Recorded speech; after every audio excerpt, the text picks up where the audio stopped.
பொங்கல் பண்டிகையை ஒட்டி சென்னையில் இருந்து ஏராளமானோர் தங்கள் சொந்த ஊர்களுக்கு செல்வதால் வானகரம் சுங்கச்சாவடியில் இருபுறமும் வாகனங்கள் அணிவகுத்து நிற்கின்றன.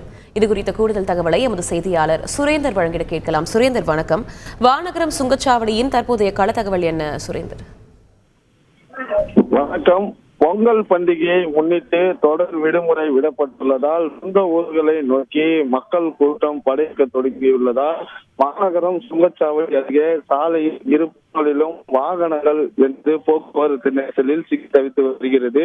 குறிப்பாக பொங்கல் நாளை முன்னிட்டு நாளைய தினத்திலிருந்து சனி, ஞாயிறு, திங்கள், செவ்வாய் என தொடர் விடுமுறை என்பது விடப்பட்டிருக்கிறது. இந்த நிலையில் வெளி மாவட்டத்தில் இருந்து சென்னைக்கு வந்த ஊர் பொதுமக்கள் தங்கள் குடும்பமாக அரசு பேருந்துகள் அதே போன்று தங்களது சொந்த வாகனங்களான கார் உள்ளிட்ட வாகனங்களை சொந்த ஊரை பொங்கல் பண்டிகையை கொண்டாட சொந்த ஊருக்கு எடுக்க தொடங்கியிருக்கின்றனர்.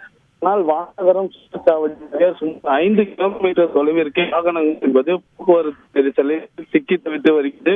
குறிப்பாக அரசு பேருந்துகள் கார்கள் உள்ளிட்ட வாகனங்கள் கடும் போக்குவரத்து நெரிசலில் சிக்கி வானகரம் சுங்கச்சாவடியாக சுமார் 1 மணி நேரத்திற்கும் மேலாக காரிலிருந்து சுங்கச்சாவடியை கடந்து செல்லக்கூடிய நிலை என்பதை நம்ம நேரடியாக களத்தில் காண முடிகிறது. குறிப்பாக பல்லாயிரக்கணக்கான வாகனங்கள் இந்த வழியாக பயணித்து வெளி மாவட்டங்களாக திண்டிவனம், விழுப்புரம், கும்பகோணம், செஞ்சி உள்ளிட்ட பகுதிகளுக்கு செல்லக்கூடிய முக்கிய சுங்கச்சாவடியாக வானகரம் சுங்கச்சாவடி விளங்குவதால பகுதியில் பல்லாயிரக்கணக்கான வாகனங்கள் வந்து ஒன்றன் பின் ஒன்றாக அணிவகுத்திருக்கக்கூடிய காட்சிகளை நம்ம நேரடியாக காண முடிகிறது. பொதுமக்கள் தங்களது சொந்த ஊர்களுக்கு செல்ல ஆர்வமுடன் செல்லக்கூடிய சூழல்ல போக்குவரத்து சார்பில் தொடர்ந்து பல்வேறு சிறப்பு பேருந்துகள் உள்ளிட்டவை ஏற்படுத்தினாலும் இந்த போக்குவரத்து நெரிசல் என்பது ஆண்டுக்கு தொடர்ந்து இந்த பகுதிகளில் தொடர்ந்து ஏற்பட்டு வரக்கூடிய சூழல் என்பதை நேரடியாக காணப்படுகிறது.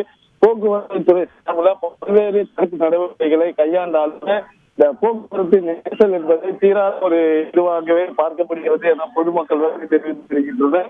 எனவே பொதுமக்கள் வெளி மாவட்டங்களுக்கு செல்லக்கூடிய வகையில பண்டிகை கால முன்கூட்டியே தடுப்பு நடவடிக்கை ஏற்பட்டு போக்குவரத்து நெரிசல் ஏற்படாதவாறு தொடர்ந்து மாற்று பாதையை அமைத்து தர வேண்டும் என வாகன கோரிக்கை வைத்திருக்கின்றனர். வெளி மாவட்டங்களுக்கு எல்லாம் பல்லாயிரக்கணக்கான வாகனங்கள் வானகரம் சுங்க கூடுதல் தகவலுக்கு நன்றி சுரேந்தர். செய்திகளை உடனுக்குடன் தெரிந்து கொள்ள உடனே சப்ஸ்கிரைப் பண்ணுங்க.